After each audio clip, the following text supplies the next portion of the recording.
L'épître de Paul aux Romains, chapitre 1.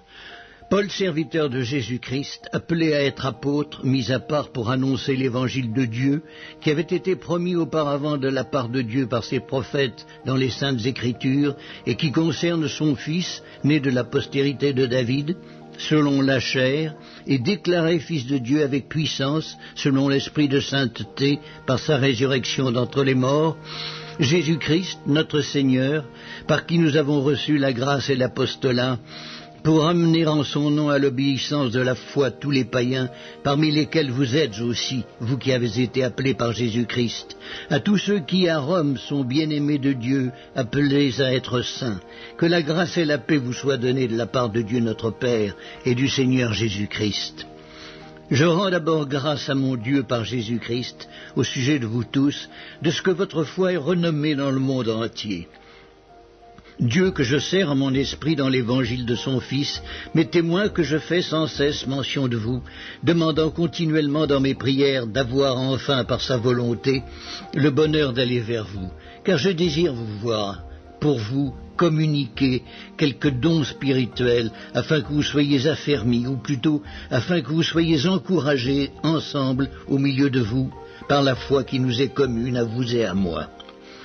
Je ne veux pas vous laisser ignorer, frères, que j'ai souvent formé le projet d'aller vous voir, afin de recueillir quelques fruits parmi vous, comme parmi les autres nations. Mais j'en ai été empêché jusqu'ici. Je me dois aux Grecs et aux barbares, aux savants et aux ignorants. Ainsi j'ai un vif désir de vous annoncer aussi l'Évangile, à vous qui êtes à Rome. Car je n'ai point honte de l'Évangile. C'est une puissance de Dieu pour le salut de quiconque croit, du juif premièrement, puis du grec, parce qu'en lui est révélée la justice de Dieu par la foi et pour la foi. Selon qu'il est écrit, le juste vivra par la foi. La colère de Dieu se révèle du ciel contre toute impiété et toute injustice des hommes qui retiennent injustement la vérité captive, car ce qu'on peut connaître de Dieu est manifeste pour eux, Dieu le leur ayant fait connaître. En effet, les perfections invisibles de Dieu, sa puissance éternelle et sa divinité, se voient comme à l'œil depuis la création du monde, quand on les considère dans ses ouvrages. Ils sont donc inexcusables, puisqu'ayant connu Dieu, ils ne l'ont point glorifié comme Dieu, et ne lui ont point rendu grâce. Mais ils se sont égarés dans leurs pensées, et leur cœur sans intelligence a été plongé dans les ténèbres. Se vantant d'être sages, ils sont devenus fous, et ils ont changé la gloire du Dieu incorruptible en image représentant l'homme corruptible, des oiseaux, des quadrupèdes et des reptiles. C'est pourquoi Dieu les a livrés à l'impureté, selon les convoitises de leur cœur, en sorte qu'ils déshonorent eux-mêmes leur propre corps, eux qui ont changé la vérité de Dieu en mensonge, et qui ont adoré et servi la créature au lieu du Créateur, qui est béni éternellement. Amen. C'est pourquoi Dieu les a livrés à des passions infâmes, car leurs femmes ont changé l'usage naturel en celui qui est contre nature. Et de même les hommes, abandonnant l'usage naturel de la femme, se sont enflammés dans leurs désirs les uns pour les autres, commettant homme avec homme des choses infâmes, et recevant en eux-mêmes le salaire que méritait leur égarement. Comme ils ne se sont pas souciés de connaître Dieu, Dieu les a livrés à leur sens réprouvé pour commettre des choses indignes, étant remplis de toute espèce d'injustice, de méchanceté, de cupidité, de malice, pleins d'envie, de meurtre, de querelles, de ruse, de malignité, rapporteurs, médisants, impies, arrogants, hautains, fanfarons, ingénieux au mal, rebelles à leurs parents, dépourvus d'intelligence, de loyauté, d'affection naturelle, de miséricorde. Et bien qu'ils connaissent le jugement de Dieu, déclarant dignes de mort ceux qui commettent de telles choses, non seulement ils les font, mais ils approuvent ceux qui les font. L'épître de Paul aux Romains, chapitre 2. Ô homme, qui que tu sois, toi qui juges, tu es donc inexcusable, car en jugeant les autres, tu te condamnes toi-même, puisque toi qui juges, tu fais les mêmes choses. Nous savons en effet que le jugement de Dieu contre ceux qui commettent de telles choses est selon la vérité. Et penses-tu, ô homme, qui juge ceux qui commettent de telles choses et qui les fait, que tu échapperas au jugement de Dieu? Ou méprises-tu les richesses de sa bonté, de sa patience, de sa longanimité, ne reconnaissant pas que la bonté de Dieu te pousse à la repentance? Mais par ton endurcissement et par ton cœur impénitent, tu t'amasses un trésor de colère pour le jour de la colère et de la manifestation du juste jugement de Dieu, qui rendra à chacun selon ses œuvres, réservant la vie éternelle à ceux qui, par la persévérance à bien faire, cherchent l'honneur, la gloire et l'immortalité, mais l'irritation et la colère à ceux qui, par esprit de dispute, sont rebelles à la vérité et obéissent à l'injustice. Tribulation et angoisse sur toute âme d'homme qui fait le mal, sur le juif premièrement, puis sur le grec. Gloire, honneur et paix pour quiconque fait le bien, pour le juif premièrement, puis pour le grec. Car devant Dieu il n'y a point d'acception de personne. Tous ceux qui ont péché sans la loi périront aussi sans la loi, et tous ceux qui ont péché avec la loi seront jugés par la loi. Ce ne sont pas en effet ceux qui écoutent la loi qui sont justes devant Dieu, mais ce sont ceux qui la mettent en pratique qui seront justifiés. Quand les païens qui n'ont point la loi font naturellement ce que prescrit la loi, ils sont, eux qui n'ont point la loi, une loi pour eux-mêmes. Ils montrent que l'œuvre de la loi est écrite dans leur cœur, leur conscience, en rendant témoignage, et leurs pensées s'accusant ou se défendant tour à tour. C'est ce qui paraîtra au jour où, selon mon évangile, Dieu jugera par Jésus-Christ les actions secrètes des hommes. Toi qui te donnes le nom de juif, qui te repose sur la loi, qui te glorifie de Dieu, qui connais sa volonté, qui apprécie la différence des choses, étant instruit par la loi, toi qui te flattes d'être le conducteur des aveugles, la lumière de ceux qui sont dans les ténèbres, le docteur des insensés, le maître des ignorants, parce que tu as dans la loi la règle de la science et de la vérité, toi donc qui enseignes les autres, tu ne t'enseignes pas toi-même. Toi qui prêches de ne pas dérober, tu dérobes. Toi qui dis de ne pas commettre adultère, tu commets adultère. Toi qui as en abomination les idoles, tu commets des sacrilèges. Toi qui te fais une gloire de la loi, tu déshonores Dieu par la transgression de la loi. Car le nom de Dieu est à cause de vous blasphémé parmi les païens, comme cela est écrit. La circoncision est inutile si tu mets en pratique la loi. Mais si tu transgresses la loi, ta circoncision devient incirconcision. Si donc l'incirconcis observe les ordonnances de la loi, son incirconcision ne sera-t-elle pas tenue pour circoncision? L'incirconcis de nature qui accomplit la loi ne te condamnera-t-il pas, toi qui la transgresses, tout en ayant la lettre de la loi et la circoncision?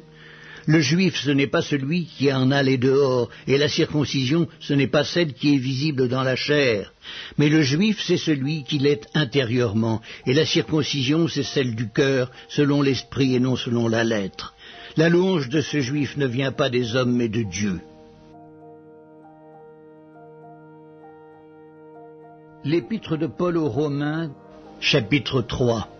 Quel est donc l'avantage des Juifs ou quelle est l'utilité de la circoncision? Elles sont grandes de toute manière, et tout d'abord en ce que les oracles de Dieu leur ont été confiés. Et quoi, si quelques-uns n'ont pas cru, leur incrédulité anéantira-t-elle la fidélité de Dieu? Loin de là. Que Dieu, au contraire, soit reconnu pour vrai et tout homme pour menteur, selon qu'il est écrit, afin que tu sois trouvé juste dans tes paroles et que tu triomphes lorsqu'on te juge. Mais si notre injustice établit la justice de Dieu, que dirons-nous? Dieu est-il injuste quand il déchaîne sa colère? Je parle à la manière des hommes. Loin de là. Autrement, comment Dieu jugerait-il le monde? Et si par mon mensonge la vérité de Dieu éclate davantage pour sa gloire, pourquoi suis-je moi-même encore jugé comme pécheur? Et pourquoi ne ferions-nous pas le mal afin qu'il en arrive du bien, comme quelques-uns qui nous calomnient prétendent que nous le disons? La condamnation de ces gens est juste. Quoi donc? Sommes-nous plus excellents? Nullement. Car nous avons déjà prouvé que tous, juifs et grecs, sont sous l'empire du péché, selon qu'il est écrit « Il n'y a point de juste, pas même un seul. Nul n'est intelligent, nul ne cherche Dieu. Tous sont égarés, tous sont pervertis, il n'en est aucun qui fasse le bien, pas même un seul. Leur gosier est un sépulcre ouvert, ils se servent de leur langue pour tromper. Ils ont sous leurs lèvres un venin d'aspic. Leur bouche est pleine de malédiction et d'amertume. Ils ont les pieds légers pour répandre le sang. La destruction et le malheur sont sur leur route. Ils ne connaissent pas le chemin de la paix. La crainte de Dieu n'est pas devant leurs yeux. Or nous savons que tout ce que dit la loi, elle le dit à ceux qui sont sous la loi, afin que toute bouche soit fermée et que tout le monde soit reconnu coupable devant Dieu.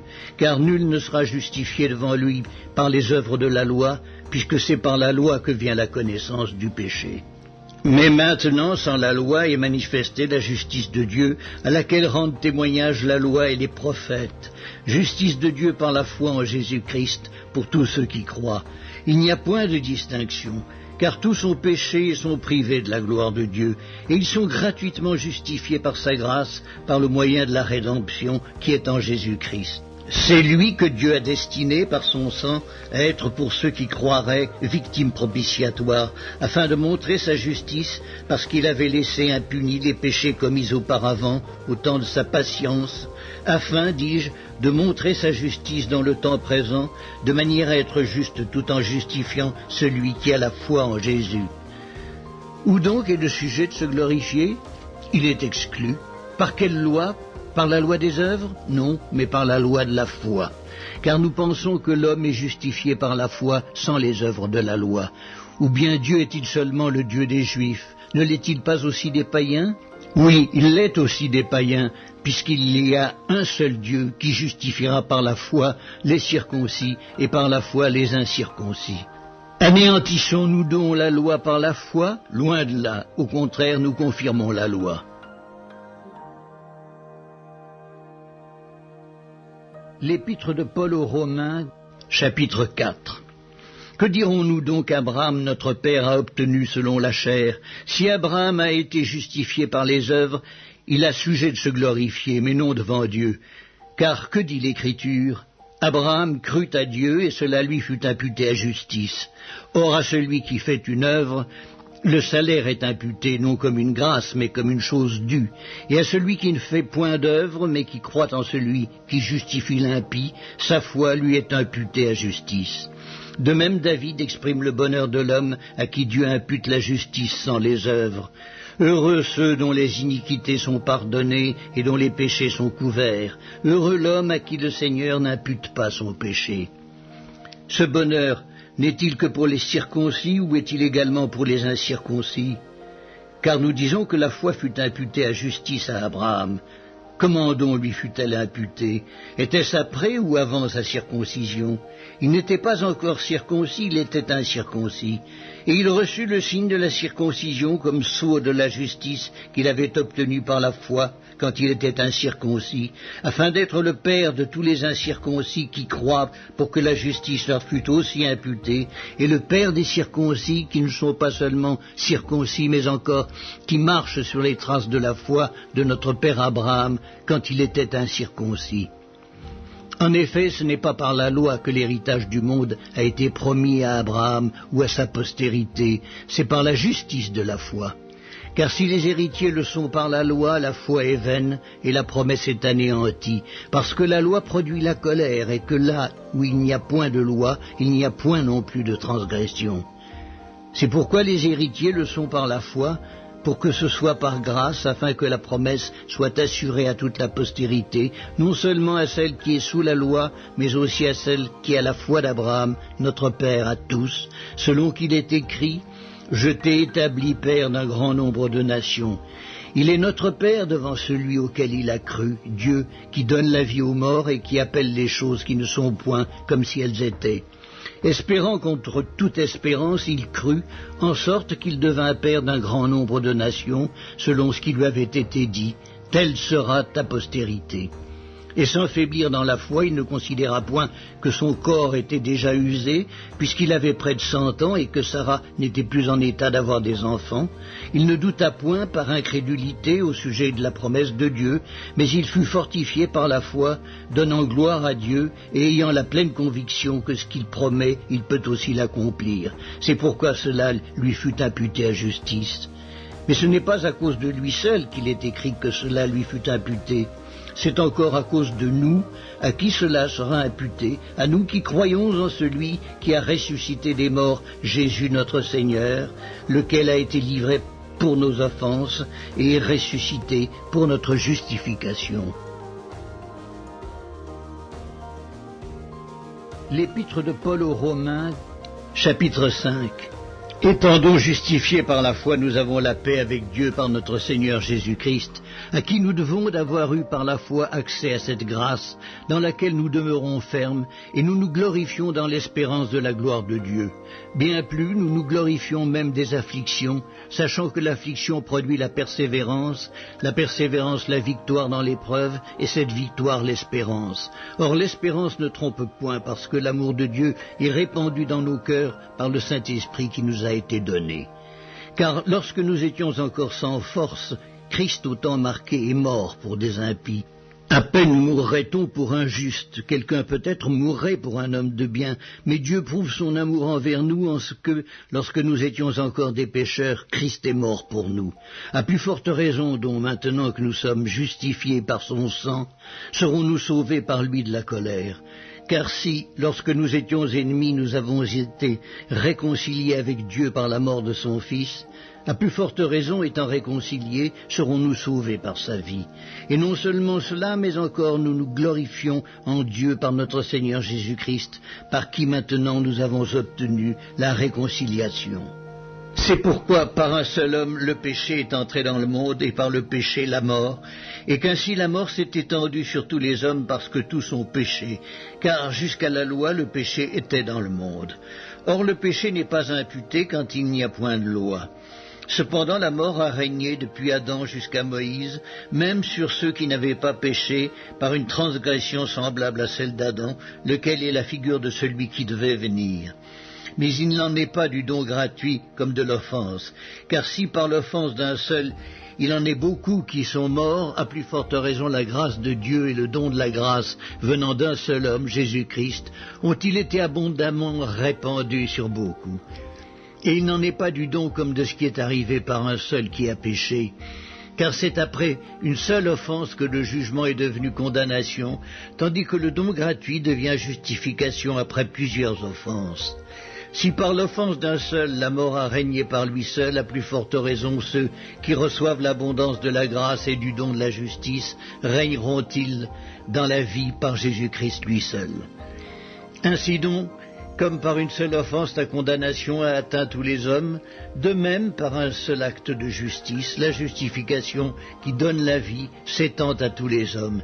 Car, comme par la désobéissance d'un seul homme, beaucoup ont été rendus pécheurs, de même par l'obéissance d'un seul, beaucoup seront rendus justes.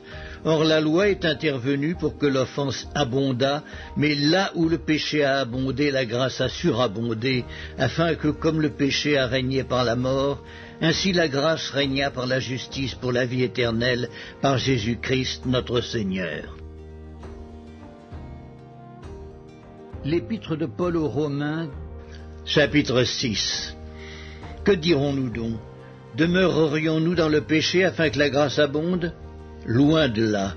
Nous qui sommes morts au péché, comment vivrions-nous encore dans le péché? Ignorez-vous que nous tous qui avons été baptisés en Jésus-Christ, c'est en sa mort que nous avons été baptisés? Nous avons donc été ensevelis avec lui par le baptême en sa mort, afin que comme Christ est ressuscité des morts par la gloire du Père, de même nous aussi nous marchions en nouveauté de vie.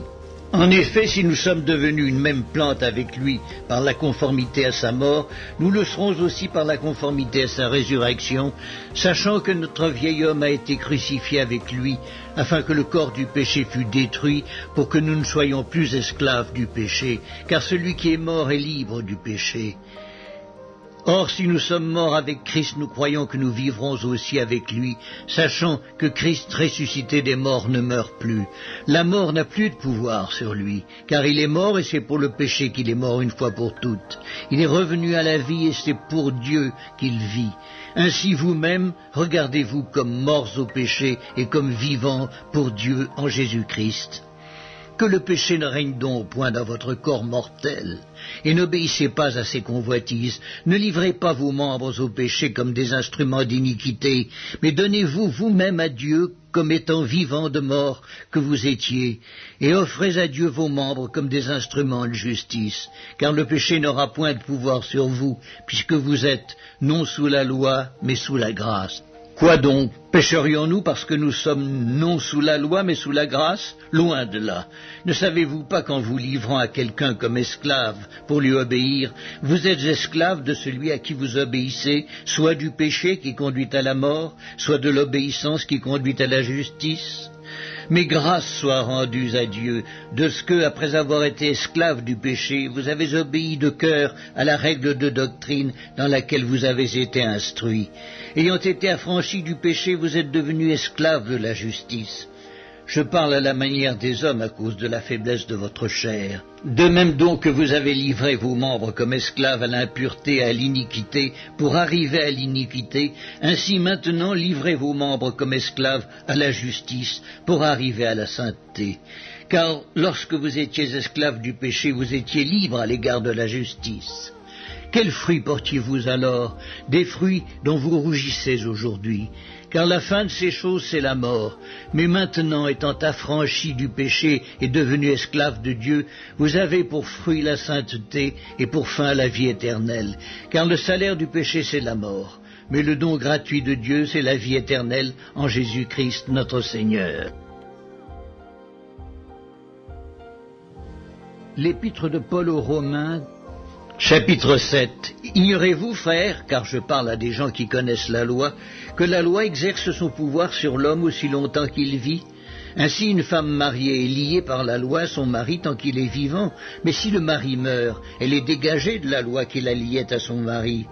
Si donc du vivant de son mari elle devient la femme d'un autre homme, elle sera appelée adultère. Mais si le mari meurt, elle est affranchie de la loi, de sorte qu'elle n'est point adultère en devenant la femme d'un autre. De même, mes frères, vous aussi, vous avez été par le corps de Christ mis à mort en ce qui concerne la loi, pour que vous apparteniez à un autre, à celui qui est ressuscité des morts, afin que nous portions des fruits pour Dieu. Car lorsque nous étions dans la chair, les passions des péchés provoqués par la loi agissaient dans nos membres, de sorte que nous portions des fruits pour la mort. Mais maintenant nous avons été dégagés de la loi, étant morts à cette loi sous laquelle nous étions retenus, de sorte que nous servons dans un esprit nouveau et non selon la lettre qui a vieilli. Que dirons-nous donc? La loi est-elle péché? Loin de là. Mais je n'ai connu le péché que par la loi, car je n'aurais pas connu la convoitise si la loi n'eût dit « tu ne convoiteras point ». Et le péché, saisissant l'occasion, produisit en moi par le commandement toutes sortes de convoitises, car sans loi le péché est mort. Pour moi, étant autrefois sans loi, je vivais, mais quand le commandement vint, le péché reprit vie, et moi je mourus. Ainsi le commandement qui conduit à la vie se trouva pour moi conduire à la mort. Car le péché, saisissant l'occasion, me séduisit par le commandement, et par lui me fit mourir. La loi donc est sainte, et le commandement est saint, juste et bon. Ce qui est bon, a-t-il donc été pour moi une cause de mort? Loin de là. Mais c'est le péché, afin qu'il se manifestât comme péché, en me donnant la mort par ce qui est bon, et que, par le commandement, il devint condamnable au plus haut point. Nous savons en effet que la loi est spirituelle, mais moi je suis charnel, vendu au péché, car je ne sais pas ce que je fais. Je ne fais point ce que je veux, et je fais ce que je hais. Or, si je fais ce que je ne veux pas, je reconnais par là que la loi est bonne. Et maintenant, ce n'est plus moi qui le fais, c'est le péché qui habite en moi. Ce qui est bon, je le sais, n'habite pas en moi, c'est-à-dire dans ma chair. J'ai la volonté, mais non le pouvoir de faire le bien. Car je ne fais pas le bien que je veux, et je fais le mal que je ne veux pas. Et si je fais ce que je ne veux pas, ce n'est plus moi qui le fais, c'est le péché qui habite en moi. Je trouve donc en moi cette loi, quand je veux faire le bien, le mal est attaché à moi. Car je prends plaisir à la loi de Dieu selon l'homme intérieur, mais je vois dans mes membres une autre loi qui lutte contre la loi de mon entendement et qui me rend captif de la loi du péché qui est dans mes membres. Misérable que je suis, qui me délivrera du corps de cette mort? Grâce soit rendue à Dieu par Jésus-Christ notre Seigneur. Ainsi donc moi-même je suis par l'entendement esclave de la loi de Dieu, et je suis par la chair esclave de la loi du péché. L'épître de Paul aux Romains, chapitre 8. Il n'y a donc maintenant aucune condamnation pour ceux qui sont en Jésus-Christ. En effet, la loi de l'esprit de vie en Jésus-Christ m'a affranchi de la loi du péché et de la mort. Car, chose impossible à la loi parce que la chair la rendait sans force, Dieu a condamné le péché dans la chair en envoyant à cause du péché son propre Fils dans une chair semblable à celle du péché, et cela afin que la justice de la loi fût accomplie en nous qui marchons non selon la chair mais selon l'Esprit. Ceux en effet qui vivent selon la chair s'affectionnent aux choses de la chair, tandis que ceux qui vivent selon l'Esprit s'affectionnent aux choses de l'Esprit. Et l'affection de la chair, c'est la mort, tandis que l'affection de l'Esprit, c'est la vie et la paix. Car l'affection de la chair est inimitié contre Dieu, parce qu'elle ne se soumet pas à la loi de Dieu et qu'elle ne le peut même pas. Or ceux qui vivent selon la chair ne sauraient plaire à Dieu. Pour vous, vous ne vivez pas selon la chair, mais selon l'Esprit, si du moins l'Esprit de Dieu habite en vous. Si quelqu'un n'a pas l'Esprit de Christ, il ne lui appartient pas. Et si Christ est en vous, le corps, il est vrai, est mort à cause du péché, mais l'Esprit est vie à cause de la justice. Et si l'Esprit de celui qui a ressuscité Jésus d'entre les morts habite en vous, celui qui a ressuscité Christ d'entre les morts rendra aussi la vie à vos corps mortels par son Esprit qui habite en vous. Ainsi donc, frères, nous ne sommes point redevables à la chair pour vivre selon la chair. Si vous vivez selon la chair, vous mourrez.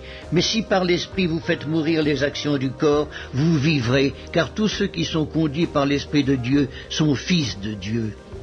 Et vous n'avez point reçu un esprit de servitude pour être encore dans la crainte, mais vous avez reçu un esprit d'adoption par lequel nous crions « Abba, Père ». L'Esprit lui-même rend témoignage à notre esprit que nous sommes enfants de Dieu. Or, si nous sommes enfants, nous sommes aussi héritiers, héritiers de Dieu et co-héritiers de Christ, si toutefois nous souffrons avec lui, afin d'être glorifiés avec lui. J'estime que les souffrances du temps présent ne sauraient être comparées à la gloire à venir qui sera révélée pour nous. Aussi la création attend-elle avec un ardent désir la révélation des fils de Dieu, car la création a été soumise à la vanité, non de son gré, mais à cause de celui qui l'y a soumise, avec l'espérance qu'elle aussi sera affranchie de la servitude de la corruption, pour avoir part à la liberté de la gloire des enfants de Dieu. Or, nous savons que jusqu'à ce jour, la création tout entière soupire et souffre les douleurs de l'enfantement. Et ce n'est pas elle seulement, mais aussi nous, qui avons les prémices de l'Esprit, nous aussi nous soupirons en nous-mêmes en attendant l'adoption, la rédemption de notre corps. Car c'est en espérance que nous sommes sauvés. Or l'espérance qu'on voit n'est plus espérance. Ce qu'on voit, peut-on l'espérer encore ? Mais si nous espérons ce que nous ne voyons pas, nous l'attendons avec persévérance. De même aussi, l'Esprit nous aide dans notre faiblesse, car nous ne savons pas ce qu'il nous convient de demander dans nos prières. Mais l'Esprit lui-même intercède par des soupirs inexprimables, et celui qui sonde les cœurs connaît quelle est la pensée de l'Esprit, parce que c'est selon Dieu qu'il intercède en faveur des saints. Nous savons du reste que toute chose concourt au bien de ceux qui aiment Dieu, de ceux qui sont appelés selon son dessein. Car ceux qu'il a connus d'avance, il les a aussi prédestinés à être semblables à l'image de son Fils, afin que son Fils fût le premier-né entre plusieurs frères. Et ceux qu'il a prédestinés, il les a aussi appelés, et ceux qu'il a appelés, il les a aussi justifiés, et ceux qu'il a justifiés, il les a aussi glorifiés. Que dirons-nous donc à l'égard de ces choses ? Si Dieu est pour nous, qui sera contre nous ? Lui qui n'a point épargné son propre Fils, mais qui l'a livré pour nous tous, comment ne nous donnera-t-il pas aussi toutes choses avec lui ? Qui accusera les élus de Dieu ? C'est Dieu qui justifie. Qui les condamnera ? Christ est mort, bien plus, il est ressuscité, il est à la droite de Dieu, il intercède pour nous. Qui nous séparera de l'amour de Christ ? Sera-ce la tribulation, ou l'angoisse, ou la persécution, ou la faim, ou la nudité, ou le péril, ou l'épée, selon qu'il est écrit ? C'est à cause de toi qu'on nous met à mort tout le jour, qu'on nous regarde comme des brebis destinées à la boucherie. Mais dans toutes ces choses, nous sommes plus que vainqueurs par celui qui nous a aimés. Car j'ai l'assurance que ni la mort, ni la vie, ni les anges, ni les dominations, ni les choses présentes, ni les choses à venir, ni les puissances, ni la hauteur, ni la profondeur, ni aucune autre créature ne pourra nous séparer de l'amour de Dieu manifesté en Jésus-Christ, notre Seigneur. L'Épître de Paul aux Romains, chapitre 9. Je dis la vérité en Christ, je ne mens point, ma conscience m'en rend témoignage par le Saint-Esprit. J'éprouve une grande tristesse et j'ai dans le cœur un chagrin continuel, car je voudrais moi-même être anathème et séparé de Christ pour mes frères, mes parents selon la chair, qui sont israélites, à qui appartiennent l'adoption et la gloire et les alliances et la loi et le culte et les promesses et les patriarches, et de qui est issu selon la chair le Christ, qui est au-dessus de toutes choses, Dieu béni éternellement. Amen.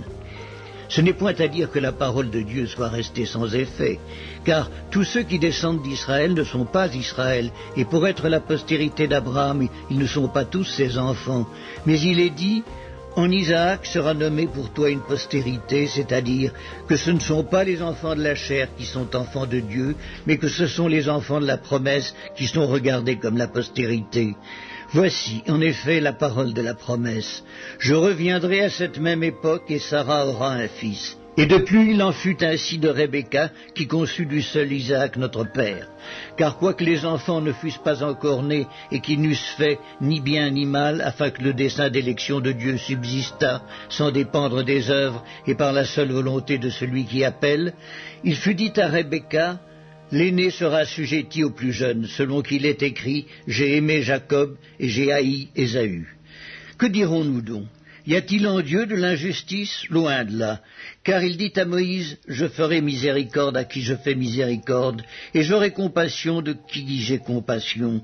Ainsi donc, cela ne dépend ni de celui qui veut, ni de celui qui court, mais de Dieu qui fait miséricorde. Car l'Écriture dit à Pharaon, je t'ai suscité à dessein pour montrer en toi ma puissance, et afin que mon nom soit publié par toute la terre. Ainsi il fait miséricorde à qui il veut, et il endurcit qui il veut. Tu me diras, pourquoi blâme-t-il encore? Car qui est-ce qui résiste à sa volonté? Ô homme, toi plutôt, qui es-tu pour contester avec Dieu? Le vase d'argile dira-t-il à celui qui l'a formé, pourquoi m'as-tu fait ainsi? Le potier n'est-il pas maître de l'argile pour faire avec la même masse un vase d'honneur et un vase d'un usage vil? Et que dire si Dieu, voulant montrer sa colère et faire connaître sa puissance, a supporté avec une grande patience des vases de colère formés pour la perdition, et s'il a voulu faire connaître la richesse de sa gloire envers des vases de miséricorde qu'il a d'avance préparés pour la gloire? Ainsi nous a-t-il appelés non seulement d'entre les Juifs, mais encore d'entre les païens, selon qu'il le dit dans Osée, j'appellerai mon peuple celui qui n'était pas mon peuple, et bien-aimé celle qui n'était pas la bien-aimée. Et là où on leur disait, vous n'êtes pas mon peuple, ils seront appelés fils du Dieu vivant. Ésaïe, de son côté, s'écrit au sujet d'Israël, quand le nombre des fils d'Israël serait comme le sable de la mer, un reste seulement sera sauvé, car le Seigneur exécutera pleinement et promptement sur la terre ce qu'il a résolu. Et comme Ésaïe l'avait dit auparavant, si le Seigneur des armées ne nous eût laissé une postérité, nous serions devenus comme Sodome, nous aurions été semblables à Gomorrhe. Que dirons-nous donc? Les païens qui ne cherchaient pas la justice ont obtenu la justice qui vient de la foi, tandis qu'Israël, qui cherchait une loi de justice, n'est pas parvenu à cette loi. Pourquoi?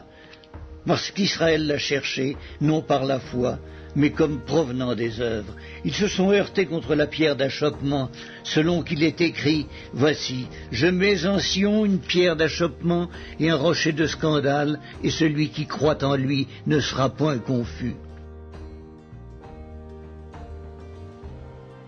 L'épître de Paul aux Romains, chapitre 10. Frères, le vœu de mon cœur et ma prière à Dieu pour eux, c'est qu'ils soient sauvés. Je leur rends le témoignage qu'ils ont du zèle pour Dieu, mais sans intelligence. Ne connaissant pas la justice de Dieu et cherchant à établir leur propre justice, ils ne se sont pas soumis à la justice de Dieu. Car Christ est la fin de la loi pour la justification de tous ceux qui croient. En effet, Moïse définit ainsi la justice qui vient de la loi. L'homme qui mettra ces choses en pratique vivra par elles. Mais voici comment parle la justice qui vient de la foi. Ne dis pas en ton cœur, qui montera au ciel? C'est en faire descendre Christ. Ou qui descendra dans l'abîme? C'est faire remonter Christ d'entre les morts. Que dit-elle donc? La parole est près de toi dans ta bouche et dans ton cœur. Or, c'est la parole de la foi que nous prêchons. Si tu confesses de ta bouche le Seigneur Jésus, et si tu crois dans ton cœur que Dieu l'a ressuscité des morts, tu seras sauvé. Car c'est en croyant du cœur qu'on parvient à la justice, et c'est en confessant de la bouche qu'on parvient au salut, selon ce que dit l'Écriture, quiconque croit en lui ne sera point confus. Il n'y a aucune différence, en effet, entre le juif et le grec, puisqu'ils ont tous un même Seigneur, qui est riche pour tous ceux qui l'invoquent. Car quiconque invoquera le nom du Seigneur sera sauvé. Comment donc invoqueront-ils celui en qui ils n'ont pas cru? Et comment croiront-ils en celui dont ils n'ont pas entendu parler? Et comment en entendront-ils parler s'il n'y a personne qui prêche? Et comment y aura-t-il des prédicateurs s'ils ne sont pas envoyés, selon qu'il est écrit qu'ils sont beaux les pieds de ceux qui annoncent la paix, de ceux qui annoncent de bonnes nouvelles? Mais tous n'ont pas obéi à la bonne nouvelle. Aussi Ésaïe dit-il, Seigneur, qui a cru à notre prédication? Ainsi la foi vient de ce qu'on entend, et ce qu'on entend vient de la parole de Christ. Mais je dis, n'ont-ils pas entendu? Au contraire, leur voix est allée par toute la terre et leur parole jusqu'aux extrémités du monde. Mais je dis, Israël ne l'a-t-il pas su? Moïse le premier dit, j'exciterai votre jalousie par ce qui n'est point une nation, je provoquerai votre colère par une nation sans intelligence. Et Ésaïe pousse la hardiesse jusqu'à dire, j'ai été trouvé par ceux qui ne me cherchaient pas, je me suis manifesté à ceux qui ne me demandaient pas. Mais au sujet d'Israël, il dit, j'ai tendu mes mains tout le jour vers un peuple rebelle et contredisant. L'épître de Paul aux Romains, chapitre 11. Je dis donc, Dieu a-t-il rejeté son peuple? Loin de là, car moi aussi je suis israélite, de la postérité d'Abraham, de la tribu de Benjamin. Dieu n'a point rejeté son peuple qu'il a connu d'avance. Ne savez-vous pas ce que l'Écriture rapporte d'Élie, comment il adresse à Dieu cette plainte contre Israël? Seigneur, ils ont tué tes prophètes, ils ont renversé tes autels. Je suis resté moi seul, et ils cherchent à m'ôter la vie. Mais quelle réponse Dieu lui fait-il? Je me suis réservé 7000 hommes qui n'ont point fléchi le genou devant Baal.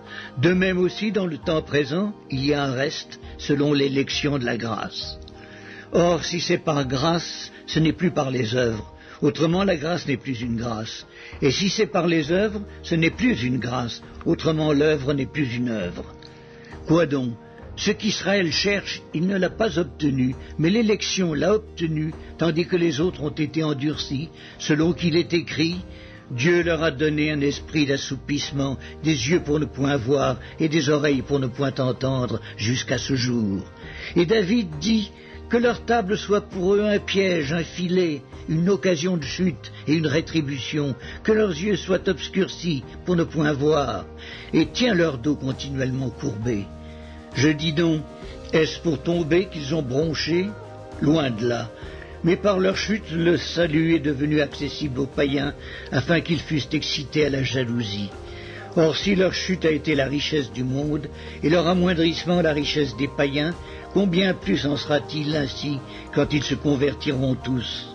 Je vous le dis à vous, païens, en tant que je suis apôtre des païens, je glorifie mon ministère, afin, s'il est possible, d'exciter la jalousie de ceux de ma race et d'en sauver quelques-uns. Car si leur rejet a été la réconciliation du monde, que sera leur réintégration, sinon une vie d'entre les morts? Or, si les prémices sont saintes, la masse l'est aussi, et si la racine est sainte, les branches le sont aussi. Mais si quelques-unes des branches ont été retranchées, et si toi, qui étais un olivier sauvage, tu as été hanté à leur place et rendu participant de la racine et de la graisse de l'olivier, ne te glorifie pas aux dépens de ces branches. Si tu te glorifies, sache que ce n'est pas toi qui portes la racine, mais que c'est la racine qui te porte. Tu diras donc, les branches ont été retranchées, afin que moi je fusse hanté. Cela est vrai. Elles ont été retranchées pour cause d'incrédulité, et toi, tu subsistes par la foi. Ne t'abandonne pas à l'orgueil, mais crains. Car si Dieu n'a pas épargné les branches naturelles, il ne t'épargnera pas non plus. Considère donc la bonté et la sévérité de Dieu, sévérité envers ceux qui sont tombés et bonté de Dieu envers toi si tu demeures ferme dans cette bonté. Autrement, tu seras aussi retranché. Eux de même, s'ils ne persistent pas dans l'incrédulité, ils seront hantés, car Dieu est puissant pour les hanter de nouveau. Si toi tu as été coupé de l'olivier naturellement sauvage et hanté, contrairement à ta nature, sur l'olivier franc, à plus forte raison, eux seront-ils hantés selon leur nature sur leur propre olivier. Car je ne veux pas, frères, que vous ignoriez ce mystère, afin que vous ne vous regardiez point comme sages. C'est qu'une partie d'Israël est tombée dans l'endurcissement jusqu'à ce que la totalité des païens soit entrée. Et ainsi tout Israël sera sauvé, selon qu'il est écrit, le libérateur viendra de Sion et il détournera de Jacob les impiétés, et ce sera mon alliance avec eux lorsque j'ôterai leurs péchés. En ce qui concerne l'Évangile, ils sont ennemis à cause de vous. Mais en ce qui concerne l'élection, ils seront aimés à cause de leur Père. Car Dieu ne se repent pas de ses dons et de son appel, de même que vous avez autrefois désobéi à Dieu, et que par leur désobéissance vous avez maintenant obtenu miséricorde, de même ils ont maintenant désobéi, afin que par la miséricorde qui vous a été faite, ils obtiennent aussi miséricorde. Car Dieu a renfermé tous les hommes dans la désobéissance pour faire miséricorde à tous. Ô profondeur de la richesse, de la sagesse et de la science de Dieu, que ses jugements sont insondables et ses voies incompréhensibles. Car qui a connu la pensée du Seigneur, ou qui a été son conseiller? Qui lui a donné le premier pour qu'il ait à recevoir en retour? C'est de lui, par lui et pour lui que sont toutes choses. À lui la gloire dans tous les siècles. Amen. L'Épître de Paul aux Romains, chapitre 12. Je vous exhorte donc, frères, par les compassions de Dieu, à offrir vos corps comme un sacrifice vivant, saint, agréable à Dieu, ce qui sera de votre part un culte raisonnable. Ne vous conformez pas au siècle présent, mais soyez transformés par le renouvellement de l'intelligence, afin que vous discerniez quelle est la volonté de Dieu, ce qui est bon, agréable et parfait. Par la grâce qui m'a été donnée, je dis à chacun de vous de n'avoir pas de lui-même une trop haute opinion, mais de revêtir des sentiments modestes, selon la mesure de foi que Dieu a départie à chacun. Car, comme nous avons plusieurs membres dans un seul corps, et que tous les membres n'ont pas la même fonction, ainsi nous qui sommes plusieurs, nous formons un seul corps en Christ, et nous sommes tous membres les uns des autres. Puisque nous avons des dons différents selon la grâce qui nous a été accordée, que celui qui a le don de prophétie l'exerce selon l'analogie de la foi, que celui qui est appelé au ministère s'attache à son ministère, que celui qui enseigne s'attache à son enseignement et celui qui exhorte à l'exhortation, que celui qui donne le fasse avec libéralité, que celui qui préside le fasse avec zèle, que celui qui pratique la miséricorde le fasse avec joie. Que la charité soit sans hypocrisie, ayez le mal en horreur, attachez-vous fortement au bien. Par amour fraternel, soyez pleins d'affection les uns pour les autres. Par honneur, usez de prévenance réciproque. Ayez du zèle et non de la paresse. Soyez fervents d'esprit, servez le Seigneur, réjouissez-vous en espérance, soyez patients dans l'affliction, persévérez dans la prière, pourvoyez aux besoins des saints, exercez l'hospitalité. Bénissez ceux qui vous persécutent, bénissez et ne maudissez pas. Réjouissez-vous avec ceux qui se réjouissent, pleurez avec ceux qui pleurent. Ayez les mêmes sentiments les uns envers les autres. N'aspirez pas à ce qui est élevé, mais laissez-vous attirer par ce qui est humble. Ne soyez point sages à vos propres yeux. Ne rendez à personne le mal pour le mal. Recherchez ce qui est bien devant tous les hommes. S'il est possible, autant que cela dépend de vous, soyez en paix avec tous les hommes. Ne vous vengez point vous-même, bien-aimés, mais laissez agir la colère, car il est écrit « À moi la vengeance, à moi la rétribution, dit le Seigneur. Mais si ton ennemi a faim, donne-lui à manger. S'il a soif, donne-lui à boire. Car en agissant ainsi, ce sont des charbons ardents que tu amasseras sur sa tête. Ne te laisse pas vaincre par le mal, mais surmonte le mal par le bien. » L'Épître de Paul aux Romains, Chapitre 13. Que toute personne soit soumise aux autorités supérieures, car il n'y a point d'autorité qui ne vienne de Dieu, et les autorités qui existent ont été instituées de Dieu. C'est pourquoi celui qui s'oppose à l'autorité résiste à l'ordre que Dieu a établi, et ceux qui résistent attireront une condamnation sur eux-mêmes. Ce n'est pas pour une bonne action, c'est pour une mauvaise que les magistrats sont à redouter. Veux-tu ne pas craindre l'autorité ? Fais le bien et tu auras son approbation. Le magistrat est serviteur de Dieu pour ton bien, mais si tu fais le mal, crains. Car ce n'est pas en vain qu'il porte l'épée, étant serviteur de Dieu, pour exercer la vengeance et punir celui qui fait le mal. Il est donc nécessaire d'être soumis non seulement par crainte de la punition, mais encore par motif de conscience. C'est aussi pour cela que vous payez les impôts. Car les magistrats sont des ministres de Dieu entièrement appliqués à cette fonction. Rendez à tous ce qui leur est dû, l'impôt à qui vous devez l'impôt, le tribut à qui vous devez le tribut, la crainte à qui vous devez la crainte, l'honneur à qui vous devez l'honneur. Ne devez rien à personne, si ce n'est de vous aimer les uns les autres, car celui qui aime les autres a accompli la loi. En effet, les commandements, tu ne commettras point d'adultère, tu ne tueras point, tu ne déroberas point, tu ne convoiteras point, et ce qu'il peut encore y avoir, se résume dans cette parole, tu aimeras ton prochain comme toi-même. L'amour ne fait point de mal au prochain, l'amour est donc l'accomplissement de la loi. Cela importe d'autant plus que vous savez en quel temps nous sommes. C'est l'heure de vous réveiller enfin du sommeil, car maintenant le salut est plus près de nous que lorsque nous avons cru. La nuit est avancée, le jour approche. Dépouillons-nous donc des œuvres des ténèbres et revêtons les armes de la lumière. Marchons honnêtement, comme en plein jour, loin des excès et de l'ivrognerie, de la luxure et de l'impudicité, des querelles et des jalousies. Mais revêtez-vous du Seigneur Jésus-Christ et n'ayez pas soin de la chair pour en satisfaire les convoitises. L'épître de Paul aux Romains, chapitre 14. Faites accueil à celui qui est faible dans la foi et ne discutez pas sur les opinions. Tel croit pouvoir manger de tout, tel autre qui est faible ne mange que des légumes, que celui qui mange ne méprise point celui qui ne mange pas, et que celui qui ne mange pas ne juge point celui qui mange, car Dieu l'a accueilli. Qui es-tu, toi, qui juges un serviteur d'autrui ? S'il se tient debout ou s'il tombe, cela regarde son maître, et il se tiendra debout, car le Seigneur a le pouvoir de l'affermir. Tel fait une distinction entre les jours, tel autre les estime tous égaux, que chacun ait en son esprit une pleine conviction. Celui qui distingue entre les jours agit ainsi pour le Seigneur. Celui qui mange, c'est pour le Seigneur qu'il mange, car il rend grâce à Dieu. Celui qui ne mange pas, c'est pour le Seigneur qu'il ne mange pas, et il rend grâce à Dieu. En effet, nul de nous ne vit pour lui-même, et nul ne meurt pour lui-même. Car si nous vivons pour le Seigneur, et si nous mourrons pour le Seigneur. Soit donc que nous vivions, soit que nous mourions, nous sommes au Seigneur.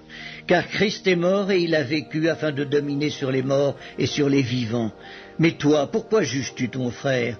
Ou toi, pourquoi méprises-tu ton frère? Puisque nous comparaîtrons tous devant le tribunal de Dieu. Car il est écrit, « Je suis vivant, dit le Seigneur, tout genou fléchira devant moi, et toute langue donnera gloire à Dieu. Ainsi chacun de nous rendra compte à Dieu pour lui-même.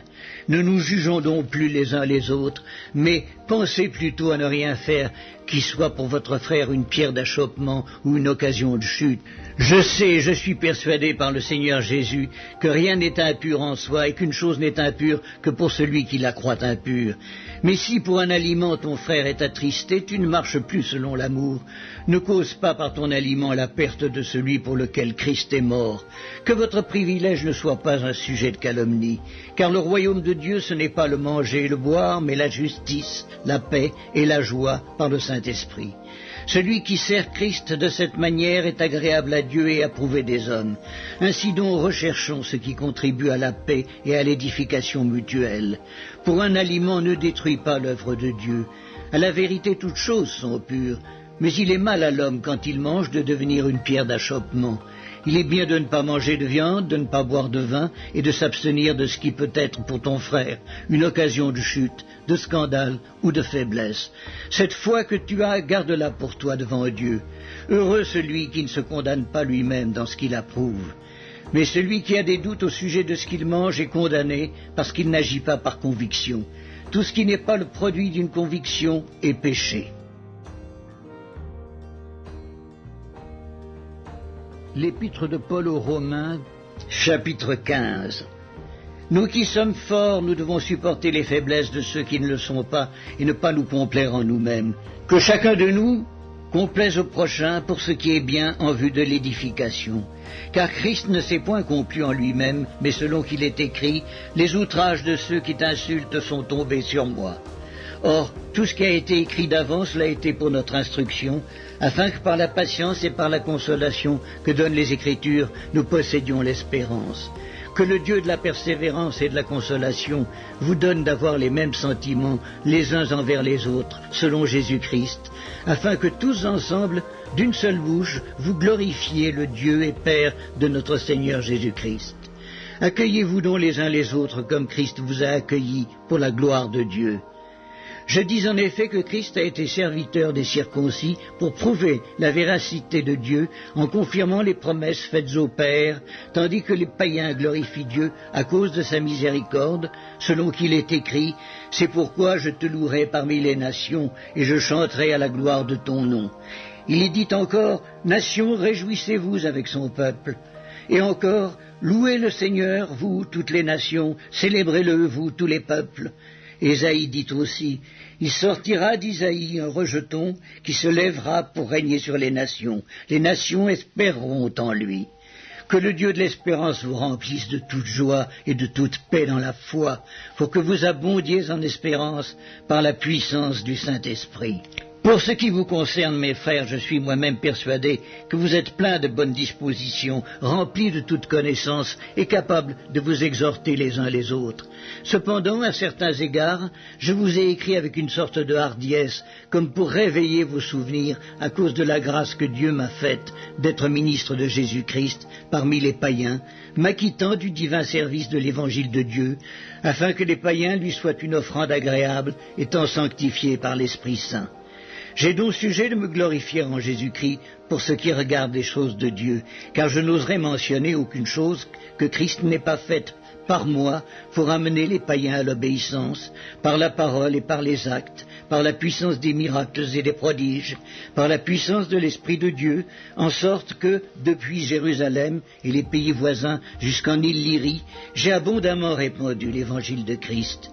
Et je me suis fait honneur d'annoncer l'Évangile là où Christ n'avait point été nommé, afin de ne pas bâtir sur le fondement d'autrui, selon qu'il est écrit « Ceux à qui il n'avait point été annoncé verront, et ceux qui n'en avaient point entendu parler comprendront. » C'est ce qui m'a souvent empêché d'aller vers vous, mais maintenant, n'ayant plus rien qui me retienne dans ces contrées, et ayant depuis plusieurs années le désir d'aller vers vous, j'espère vous voir en passant quand je me rendrai en Espagne, et y être accompagné par vous après que j'aurai satisfait en partie mon désir de me trouver chez vous.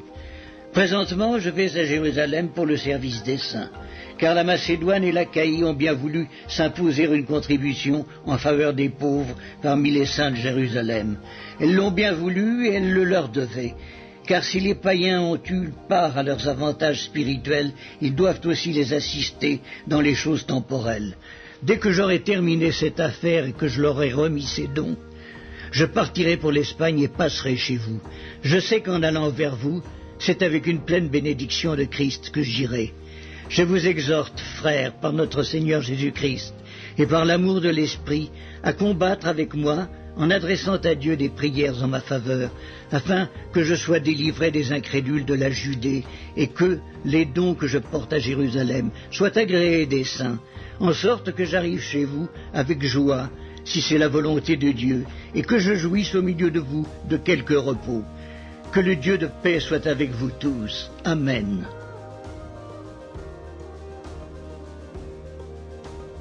L'épître de Paul aux Romains, chapitre 16. Je vous recommande Phébé, notre sœur, qui est diaconesse de l'église de Sancré, afin que vous la receviez en notre Seigneur d'une manière digne des saints, et que vous l'assistiez dans les choses où elle aurait besoin de vous, car elle a donné aide à plusieurs et à moi-même. Saluez Prisca et Aquilas, mes compagnons d'œuvre en Jésus-Christ, qui ont exposé leur tête pour sauver ma vie. Ce n'est pas moi seul qui leur rend grâce, ce sont encore toutes les églises des païens. Saluez aussi l'église qui est dans leur maison. Saluez Épaïnette, mon bien-aimé, qui a été pour Christ les prémices de l'Asie. Saluez Marie, qui a pris beaucoup de peine pour vous. Saluez Andronicus et Junias, mes parents et mes compagnons de captivité, qui jouissent d'une grande considération parmi les apôtres, et qui même ont été en Christ avant moi. Saluez Amplias, mon bien-aimé dans le Seigneur. Saluez Urbain, notre compagnon d'œuvre en Christ, et Stachys, mon bien-aimé. Saluez Apelles, qui est éprouvé en Christ. Saluez ceux de la maison d'Aristobule. Saluez Hérodion, mon parent. Saluez ceux de la maison de Narcisse, qui sont dans le Seigneur. Saluez Tryphène et Tryphose, qui travaillent pour le Seigneur. Saluez Perside, la bien-aimée, qui a beaucoup travaillé pour le Seigneur. Saluez Rufus, l'élu du Seigneur, et sa mère, qui est aussi la mienne. Saluez Asyncrite, Phlégon, Hermès, Patrobas, Hermas, et les frères qui sont avec eux. Saluez Philologue et Julie, Nérée et sa sœur, et Olympe et tous les saints qui sont avec eux. Saluez-vous les uns les autres par un saint baiser. Toutes les églises de Christ vous saluent. Je vous exhorte, frères, à prendre garde à ceux qui causent des divisions et des scandales au préjudice de l'enseignement que vous avez reçu. Éloignez-vous d'eux, car de tels hommes ne servent point Christ notre Seigneur, mais leur propre ventre, et par des paroles douces et flatteuses ils séduisent le cœur des simples. Pour vous, votre obéissance est connue de tous. Je me réjouis donc à votre sujet, je désire que vous soyez sages en ce qui concerne le bien et purs en ce qui concerne le mal. Le Dieu de paix écrasera bientôt Satan sous vos pieds. Que la grâce de notre Seigneur Jésus-Christ soit avec vous. Timothée, mon compagnon d'œuvre, vous salue, ainsi que Lucius, Jason et Sosipater, mes parents. Je vous salue dans le Seigneur, moi, Tertius, qui ai écrit cette lettre. Gaius, mon hôte, et celui de toute l'Église vous salue. Éraste, le trésorier de la ville, vous salue, ainsi que le frère Quartus. Que la grâce de notre Seigneur Jésus-Christ soit avec vous tous. Amen. À celui qui peut vous affermir selon mon évangile et la prédication de Jésus-Christ, conformément à la révélation du mystère caché pendant des siècles, mais manifesté maintenant par les écrits des prophètes, d'après l'ordre du Dieu éternel, et porté à la connaissance de toutes les nations, afin qu'elles obéissent à la foi. À Dieu, seul sage, soit la gloire au siècle des siècles, par Jésus-Christ. Amen.